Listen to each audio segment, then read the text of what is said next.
Praise the Lord. Hallelujah. നമുക്കൊരു നിമിഷം ദൈവസന്നിധിയിൽ നമ്മളെ തന്നെ സമർപ്പിച്ച് നമ്മുടെ കരങ്ങളൊക്കെ ഒന്ന് ഉയർത്തിപ്പിടിച്ച് നമുക്ക് സ്തുതിച്ച് പ്രാർത്ഥിക്കാം. ഹല്ലേലൂയ. യേശുവേ, ആരാധന ആരാധന ആരാധന. സ്തുതിക്കുന്നു പിതാവേ, അങ്ങേ സ്തുതിക്കുന്നു പിതാവേ, അങ്ങേ ആരാധിക്കുന്നു യേശുവേ, ഞങ്ങളങ്ങ് ആരാധിക്കുന്നു യേശുവേ.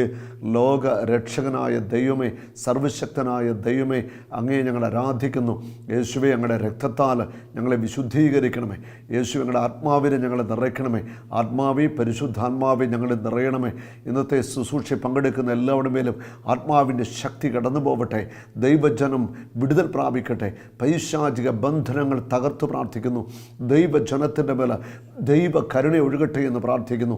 ഈ ശുശ്രൂഷയിൽ പങ്കെടുക്കുന്നവർ, വചനം കേൾക്കുന്നവർക്ക് ശക്തമായ ഡെലിവറൻസ് ലഭിക്കാൻ വേണ്ടി പ്രാർത്ഥിക്കുന്നു. പൈശാചിക ശക്തികളെ, ദുരാത്മാക്കളെ യേശുക്രിസ്തുവിൻ്റെ നാമത്തിൽ വിട്ടൊഴിയുക, ബന്ധിക്കപ്പെടട്ടെ. കാൽവരി കുരിശിലെ കാട്ടിപ്പായിക്കുന്നു, നിർവീര്യമാവട്ടെ. കഥാവി ശാലോ പ്രേക്ഷകരെ എല്ലാം അങ്ങ് അനുഗ്രഹിക്കണമേ. ഈ ശുശ്രൂഷ കാണുന്ന ഓരോ വ്യക്തിയുടെ മേലും അങ്ങയുടെ ആത്മാവിനെ പകരണമേ. അത്ഭുതങ്ങൾ സംഭവിക്കട്ടെ, അത്ഭുതമായ വിടുതൽ സംഭവിക്കട്ടെ. യേശുവേ സ്തോത്രം, യേശുവേ നന്ദി, യേശുവേ സ്തുതി. ദൈവമാതാവേ, അമ്മ ഞങ്ങൾക്കായി പ്രാർത്ഥിക്കണമേ. നന്മ നിറഞ്ഞ മറിയമേ സുസ്തി, കർത്താവ് അങ്ങയിലൂടെ സ്ത്രീകളിൽ അങ്ങ് അനുഗ്രഹിക്കപ്പെട്ടവളാകുന്നു. അങ്ങയുടെ ഉദരത്തിൻ്റെ ഫലമായി ഈശോ അനുഗ്രഹിക്കപ്പെട്ടവനാകുന്നു. പരിശുദ്ധ മറിയമേ തമ്പുരാൻ്റെ അമ്മേ, പാപികളായ ഞങ്ങൾക്ക് വേണ്ടി എപ്പോഴും ഞങ്ങളുടെ മരണസമയത്തും തമ്പുരാനോട് അപേക്ഷിച്ചുകൊള്ളണമേ. ആമേൻ. ഹല്ലേലൂയ. Praise the Lord. നമ്മളിന്ന് ചിന്തിക്കുന്ന വിഷയം വളരെയേറെ ഗൗരവമുള്ള ഒരു വിഷയമാണ്. പിശാച് എന്നത് ഒരു യാഥാർത്ഥ്യമാണ്. ഈ അടുത്ത നാളിൽ ചിലർ പറയുന്നതായിട്ട് ഇങ്ങനെ കേട്ടു, പിശാച് വെറും ഒരു തോന്നലാണ്, അതിനകത്തൊരു സത്യവുമില്ല. തിന്മ എന്ന് പറയുന്നത് ഒരു തോന്നലാണ്, പാപം എന്ന് പറയുന്നതിനകത്ത് വലിയ കഥയില്ല, ഇതൊക്കെ മാനുഷ്യമായ തോന്നലും ചിന്തകളൊക്കെയാണ്, അതിനപ്പുറം ഒന്നുമില്ല എന്നൊക്കെ പറഞ്ഞ് ചില വ്യക്തികൾ ബുദ്ധി കൊണ്ട് ന്യായവാദം ചെയ്യുന്നു. പക്ഷേ വിശുദ്ധ ബൈബിൾ ശക്തമായിട്ട് പഠിപ്പിക്കുന്നുണ്ട്, പിശാച് ഒരു യാഥാർത്ഥ്യമാണ്.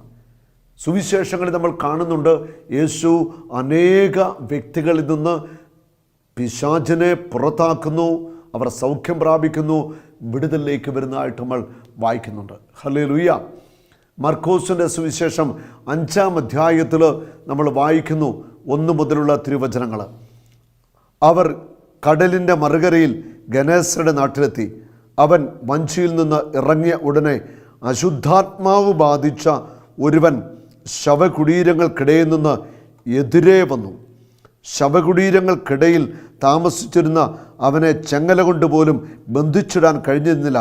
പലപ്പോഴും അവനെ കാൽവിലങ്ങളാലും ചെങ്ങലകളാലും ബന്ധിച്ചിരുന്നെങ്കിലും അവൻ ചെങ്ങലകൾ വലിച്ചു പൊട്ടിക്കുകയും കാൽ വിലങ്ങൾ തകർത്ത് കളയുകയും ചെയ്തിരുന്നു. ഈ വചനത്തിൽ പറയുന്നു, പിശാച് ബാധിച്ച ഒരു വ്യക്തി എതിരെ വന്നു എന്നാണ് പറയുന്നത്. യേശുവും ശിഷ്യന്മാരും ഗനേസരത്തിലൂടെ കടന്നു വരുമ്പോൾ പിശാച് ബാധിതനായ ഒരുവൻ എതിരെ വന്നു, എതിരെ വരികയാണ്. അവൻ്റെ സർവ്വ കഴിവുപയോഗിച്ച് തൻ്റെ ഇടത്തോടെ ഒരു വ്യക്തിയിൽ ആവസിച്ചുകൊണ്ട് ആ വ്യക്തി എതിരെ വരികയാണ്. അടുത്ത വചനം പറയുന്നു, കാലിലും കൈകളിലുമൊക്കെ ചങ്ങലയിട്ട് പലപ്പോഴും ബന്ധിച്ചിരുന്നു, പക്ഷേ അതെല്ലാം അവൻ പൊട്ടിച്ചു കളഞ്ഞു. അവിടെ ഒരു ശാരീരികമായ ഒരു പവർ, ശാരീരികമായ ഒരു ആരോഗ്യത്തെക്കുറിച്ചാണ് സൂചിപ്പിക്കുന്നത്. ചങ്ങലകളൊക്കെ വലിച്ചു പൊട്ടിച്ചു കളയുക, അവൾ ഒരു വലിയൊരു കരുത്തിനെക്കുറിച്ച് അവിടെ കാണിക്കുകയാണ്.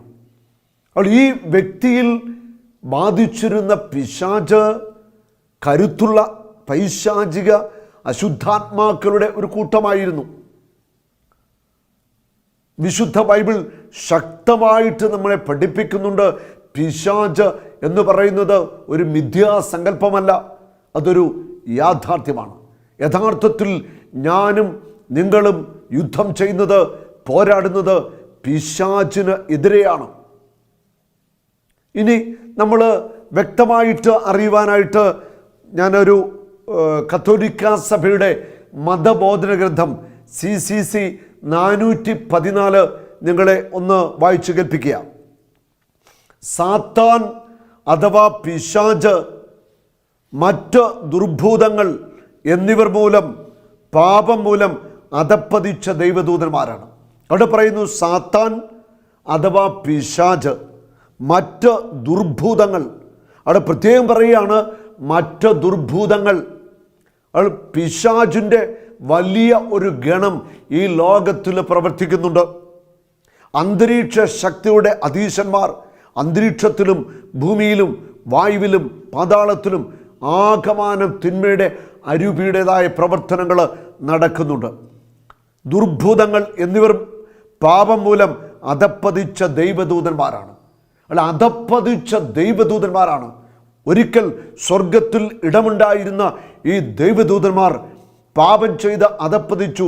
അവർ ഭൂമിയിലേക്ക് വലിച്ചെറിയപ്പെട്ടു. വിശുദ്ധ മിഖായേലുമായിട്ടുള്ള യുദ്ധത്തിൽ തിന്മയുടെ ശക്തിയിൽ പരാജയപ്പെട്ടുവെന്ന് വെളിപാട് പുസ്തകം 12 നമ്മൾ വായിക്കുന്നുണ്ട്. ദൈവത്തെയും അവിടുത്തെ പദ്ധതിയെയും ധിക്കരിക്കാൻ അവർ സ്വതന്ത്രമായി തീരുമാനിച്ചു. ദൈവത്തെ ധിക്കരിക്കുവാൻ, ദൈവത്തിൻ്റെ പദ്ധതികളെ ധിക്കരിക്കുവാൻ, തകിടം മറിക്കുവാൻ അതിനുവേണ്ടി പിശാച് തീരുമാനമെടുത്തു. ഇന്നും ദൈവത്തിൻ്റെ പദ്ധതികളെ തകർക്കാൻ വേണ്ടി പിശാച് അഹോരാത്രം പണിയെടുത്തുകൊണ്ടിരിക്കുകയാണ്. ദൈവത്തിനെതിരെയുള്ള അവരുടെ തീരുമാനം അന്തിമമാണ്. പിശാച് എടുത്ത തീരുമാനം അന്തിമമാണ്, അതിന് മാറ്റമില്ല. ദൈവത്തിനെതിരായുള്ള തങ്ങളുടെ സമരത്തിൽ മനുഷ്യരെ ഉൾപ്പെടുത്താൻ പിശാചുക്കൾ പരിശ്രമിക്കുന്നു. ദൈവത്തിന് എതിരായിട്ടുള്ള സമരത്തിൽ, പിശാച് നടത്തുന്ന സമരത്തിൽ, അല്ലെ പിശാച് എന്ന പ്രവൃത്തികളിൽ മനുഷ്യനെ ഉൾച്ചേർക്കുവാൻ, ഉൾപ്പെടുത്തുവാൻ പിശാചുക്കൾ നിരന്തരമായി പരിശ്രമിച്ചുകൊണ്ടിരിക്കുന്നു. കത്തോലിക്ക സഭയുടെ മതബോധന ഗ്രന്ഥം CCC 414 ഞാൻ നിങ്ങളോട് പങ്കുവെച്ചത്. കത്തോലിക്ക സഭയുടെ മതബോധന ഗ്രന്ഥം അസന്നിഗ്ധമായിട്ട് നമ്മളെ പഠിപ്പിക്കുന്ന ഒരു ഭാഗമാണിത്. പിശാചുക്കൾ അഥവാ സാത്താന്മാർ, ദുർഭൂതങ്ങൾ, ഇതൊക്കെ ഒരു യാഥാർത്ഥ്യമാണെന്ന് കത്തോലിക്ക സഭയുടെ മതബോധന ഗ്രന്ഥം ആധികാരികമായിട്ട് പറയുമ്പോൾ ഇതിനെ എന്തിനാണ് എതിർക്കുന്നത്? ഉന്നത സ്ഥാനങ്ങളിൽ ഉള്ളവർ പോലും പിശാചില്ല, ഭയപ്പെടേണ്ട, അങ്ങനൊരു സംഭവമില്ല, ഇത് വെറും തോന്നലാണെന്ന് പറയുക, ഇത് വലിയൊരു അബദ്ധമാണ്. പിശാചെന്ന യാഥാർത്ഥ്യത്തെ നമ്മൾ അംഗീകരിക്കുകയും സാത്താനെതിരായിട്ട് നമ്മൾ പോരാടുകയും വേണം. അവൻ പരാജയപ്പെട്ട ശത്രുവ. യേശുവിൻ്റെ നാമത്തിൽ വിട്ടുപോകാൻ പറഞ്ഞാൽ അവൻ പോയിരിക്കും, അവൻ പോയേ പറ്റൂ. ആകാശത്തിനും ഭൂമിക്കും പാതാളത്തിനും കീഴിൽ മുട്ടുമടക്കുന്ന ഒരേ നാമം യേശുവിൻ്റെ നാമം. ആ നാമത്തിനു മുമ്പിൽ സകല തിന്മകളും മുട്ടുമടക്കും. ഇവിടെ നമ്മൾ മർക്കോസിന്റെ സുവിശേഷം 5-ാം അധ്യായത്തിൽ കാണുക, കരുത്തേറിയ പിശാച് ബാധിച്ച ഒരുവൻ കാൽ വിലങ്ങുകളെ ചെങ്ങനകൾ വലിച്ചു പൊട്ടിച്ചു കളഞ്ഞു. അവൻ എതിരെ വന്നു. നോക്കുക, ധൈര്യപൂർവ്വം അവൻ എതിരെ വരികയാണ്. അവനെ ഒതുക്കി നിർത്താൻ ആർക്കും കഴിഞ്ഞിരുന്നില്ല. ഇവനെ ഒതുക്കി നിർത്താൻ ആർക്കും കഴിഞ്ഞിരുന്നില്ല. അത്രമാത്രം ശാരീരിക കരുത്ത് പ്രകടമാക്കിയിരുന്നു.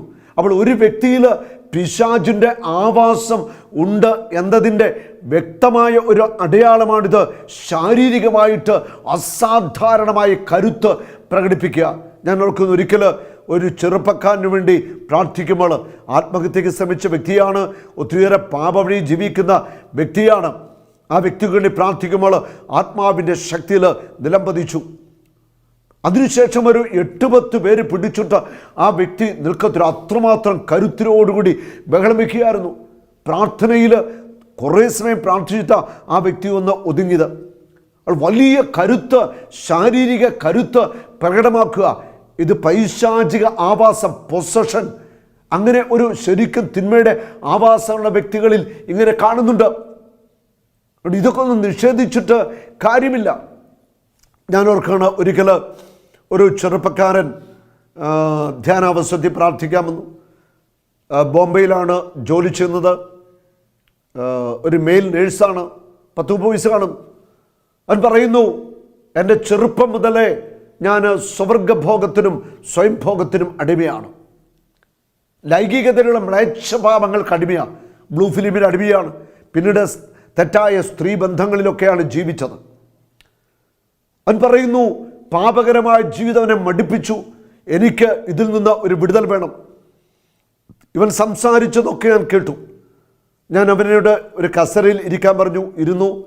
ഞാൻ ആ മകൻ്റെ നെറ്റിയിൽ ഒരു കുരിശടയാളം ഇട്ടു. യേശു ക്രിസ്തുവിൻ്റെ നാമത്തിൽ ആ മകനെ പ്രവർത്തിക്കുന്ന വ്യഭിചാരത്തിൻ്റെ, സ്വയംഭോഗത്തിൻ്റെ, സ്വർഗഭോഗത്തിൻ്റെ, കണ്ണുകടാസക്തിയുടെ, അശുദ്ധിയുടെ ആ പൈശാചിക അരൂപികളെ ഞാൻ ബന്ധിച്ച് വിടുതലിന് വേണ്ടി, ഡെലിവറൻസിന് വേണ്ടി പ്രാർത്ഥിക്കാൻ തുടങ്ങി. അപ്പോൾ എനിക്കുണ്ടായ ഒരു അനുഭവം ഞാൻ ഷെയർ ചെയ്യാം. അത് പ്രാർത്ഥിക്കുമ്പോൾ പെട്ടെന്ന് ഈ വ്യക്തിയിലേക്കൊരു ശക്തി കടന്നു വന്നു. ആ വ്യക്തിയിലൂടെ പിന്നെ ഒരു ചീഞ്ഞ ദുർഗന്ധം, ഒരു ശവത്തിൻ്റെ ചീഞ്ഞ മണം ആ വ്യക്തിയിൽ നിന്ന് ഉയരുകയാണ്. ഞാൻ അപ്പോൾ തന്നെ എൻ്റെ മുഖം തിരിച്ചു പിടിച്ച് ഞാൻ കൈ ഇങ്ങനെ പിടിച്ച് പ്രാർത്ഥിക്കുകയായിരുന്നു.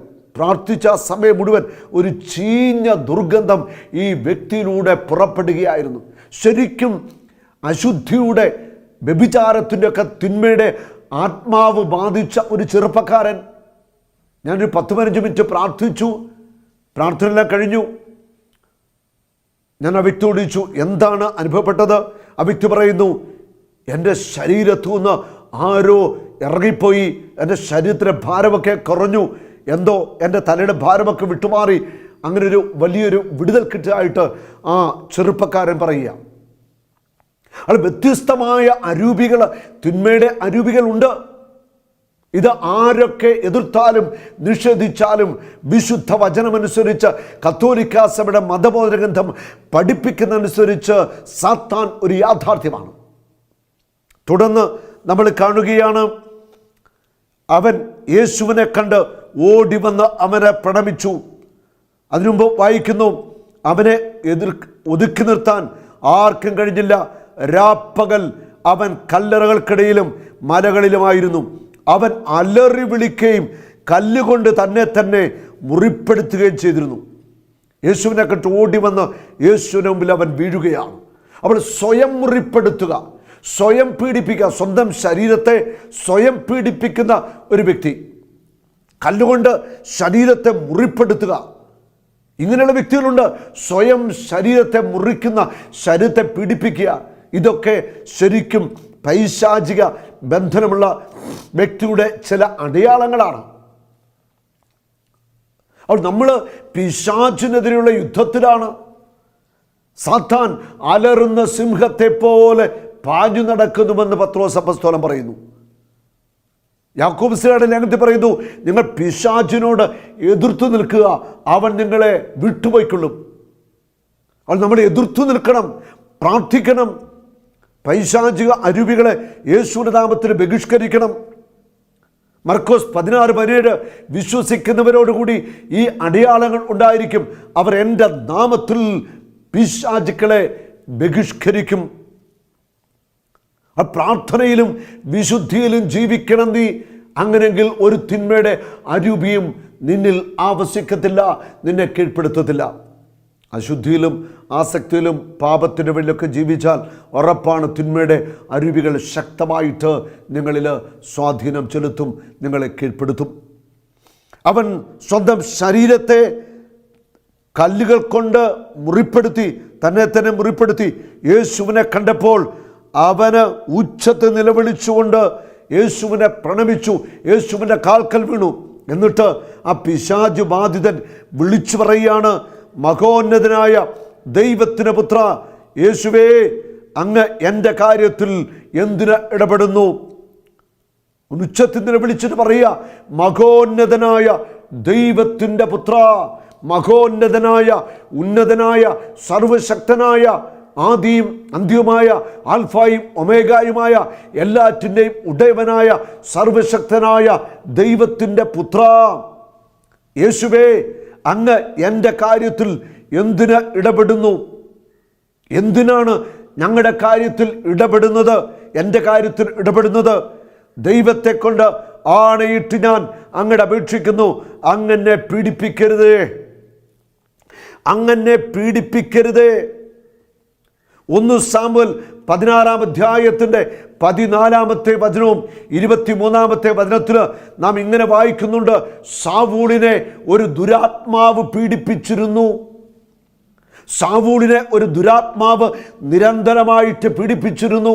ആ സമയത്ത് ദാവീദ് കിന്നരം വായിച്ച് ദൈവത്തെ സ്തുതിച്ചു പാടി ആ ദുരാത്മാവ് അപ്പോൾ ശൗലിനെ വിട്ടുമാറി ശൗലിന് ആശ്വാസം ലഭിച്ചിരുന്നുവെന്ന് ദൈവത്തിൻ്റെ വചനം പഠിപ്പിക്കുന്നു. അപ്പോൾ ശൗലിനെ ഒരു ദുരാത്മാവ് പീഡിപ്പിച്ചിരുന്നു. ഇതൊരു യാഥാർത്ഥ്യമാണ്. ഇന്നും പൈശാചിക ദുരാത്മാക്കളാൽ പീഡിപ്പിക്കപ്പെടുന്ന അനേക വ്യക്തികളുണ്ട്. മാനസിക പീഡകൾ, ശാരീരിക പീഡകൾ, സാമ്പത്തിക മേഖല തകർച്ചകൾ, രോഗങ്ങൾ, പല വിധത്തിലെ പീഡകൾ, തിന്മയുടെ ശക്തികൾ ദൈവമക്കൾക്കെതിരെ തുറന്നു വിടുന്നുണ്ട്, അഴിച്ചു വിടുന്നുണ്ടെന്നുള്ളത് നമ്മൾ തിരിച്ചറിയണം. നമ്മൾ യുദ്ധത്തിലാണ്. യുദ്ധത്തിൽ നമ്മൾ ജാഗ്രത ഉള്ളവരായിരിക്കണം. യുദ്ധത്തിലായിരിക്കുന്ന വ്യക്തിയുടെ കയ്യിൽ ആയുധങ്ങൾ വേണം. യുദ്ധത്തിൽ ആയിരിക്കുന്ന വ്യക്തി പ്രാർത്ഥനയുടെ മനുഷ്യനായിരിക്കണം. പ്രാർത്ഥിക്കുന്ന ദൈവത്തോടു കൂടി ആയിരിക്കുന്ന ഒരു വ്യക്തിയെയും തിന്മയുടെ ശക്തിക്ക് കീഴ്പ്പെടുത്താനായിട്ട് പറ്റത്തില്ല. അവൾ ഏതെങ്കിലും തരത്തിൽ മാനസികമായിട്ടോ ശാരീരികമായിട്ടോ ആത്മീയ മേഖലയിലോ പീഡനം അനുഭവിക്കുന്നുണ്ടെങ്കിൽ ആ തിന്മയുടെ ശക്തികൾ ബന്ധിക്കപ്പെടാനായിട്ട് ഡെലിവറൻസിന് വേണ്ടി സ്വയം നമ്മൾ പ്രാർത്ഥിക്കേണ്ടിയിരിക്കുന്നു. ഹല്ലേലൂയ. നമ്മൾ ശക്തമായിട്ട് പ്രാർത്ഥിച്ചാൽ മതി. തിന്മയുടെ അരൂപികൾ നമ്മളെ വിട്ടുപോകും. ഹല്ലേലൂയ. യേശുനാമത്തിനു മുമ്പിൽ സകല അശുദ്ധാത്മാക്കളും മുട്ടുമടക്കും, കീഴടങ്ങും, വിട്ടുപോകും. ഹല്ലേലൂയ. ഒരു നാളും നീ അനാഥനല്ല, ഒരു നാളും നീ അന്യനല്ല, ഒരു നാളും നീ അനാഥനല്ല.